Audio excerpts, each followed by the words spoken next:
দোকানদারকে আমি খুব ভালো করে চিনি। তোরা কাস্টমারের মোবাইল চুরি করস, মানিব্যাগ চুরি করস, এগুলো করার জন্য দোকান খুলছিস এখানে? স্যার আপনি আমার উপরে ভুল দোষ দিতেছেন, আমি তো আপনার ফোন চুরি করি নাই। কি আমি ভুল বলতেছি? তুই আমার ফোনের ব্যাপারে জানো? আমার ফোনের দাম কত?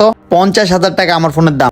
স্যার আমি আপনাকে কতবার করে বলতেছি আপনার ফোনের বিষয়ে আমি জানি না, আর যদি আমি জানতাম তাহলে আপনাকে আমি ফোন দিয়ে দিতাম। 50,000 টাকা লেগে তুই মিথ্যা কথা বললি? আরে বেটা তুই তো ছোট লোক, তুই তো 50,000 টাকা লেগে মিথ্যা কথা বলবি? তোরা যদি রাস্তাঘাটে টাকা পয়সা থাকত না, ওইগুলোও তোরা কুড়াই নিবি, কারণ তোরা তো ছোট লোক, তোদের ভিতরে কোনো মানবতা নাই। আর তোরা মনে হয় মারা গেলেও তোদের লাশটা কেউ কবর দিতে আসে না।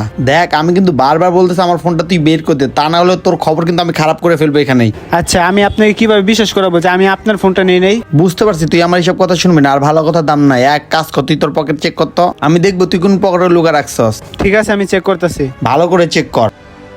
দেখেন স্যার আমার পকেটে কিছুই নেই বাটন ফোন ছাড়া। আমি বুঝতে পারছি তুই আমার ফোনটা বের করে দিবে না, তোর রুটি মুটি যা আছে সব দোকান থেকে এখনই আমি ফেলে দেবো সব নিচে। আরে স্যার আপনি কি করতেছেন? রুটিগুলো আপনি ক্ষতি করতেছেন কেন? রুটিগুলো রাখেন। কিরে